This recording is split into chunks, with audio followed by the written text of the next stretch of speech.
আসসালামু আলাইকুম রহমতুল্লাহ। আজ রবিবার, আমরা বাদ ফজর নামাজ পড়ে আমরা সকলে আজকে এসেছি হচ্ছে আমাদের নদীর পার।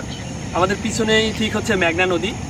তো আজকে আমাদের এখানে আসার কারণ হচ্ছে আমরা যারা আমাদের দশনী সমাজ কল্যাণ ফাউন্ডেশন থেকে যে একটা প্রজেক্ট হাতে নেওয়া হয়েছে, যে 40 দিনের যে সালাতে নামাজ পড়ার একটা প্রতিযোগিতা, তো ওই প্রতিযোগিতায় অংশগ্রহণকারীদের নিয়ে আজকে আমরা এখানে এসেছি। আমাদের প্রতিযোগিতার স্লোগান ছিল হচ্ছে সালাতে রাখি মন, হব একদিন চ্যাম্পিয়ন।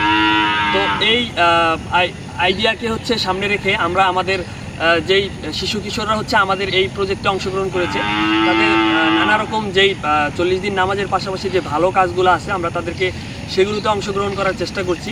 যেহেতু তাদের স্কুল বন্ধ চলছে, তো এখন নামাজের বাকিটা সময় তারা হচ্ছে ফ্রি। তো আমরা এই সময়গুলোকে হচ্ছে নানাভাবে কাজে লাগানোর চেষ্টা করছি। যেমন বাদ ফজরের পর তাদেরকে যে দৈনন্দিন যেই ম্যানার্সের বিষয়গুলো আছে, বিভিন্ন কাজ করতে গেলে ইসলামিক দোয়া থেকে শুরু করে কিভাবে করতে হয় ওইগুলো শিক্ষা দেওয়ার ব্যবস্থা আছে। সপ্তাহে 3 দিন তাদের জন্য ক্লাস আছে। তো এখন আজকে আমরা বাদ ফজর এখানে এসেছি, তাদের জন্য একটা ফুটবল ম্যাচের আয়োজন করা হয়েছে।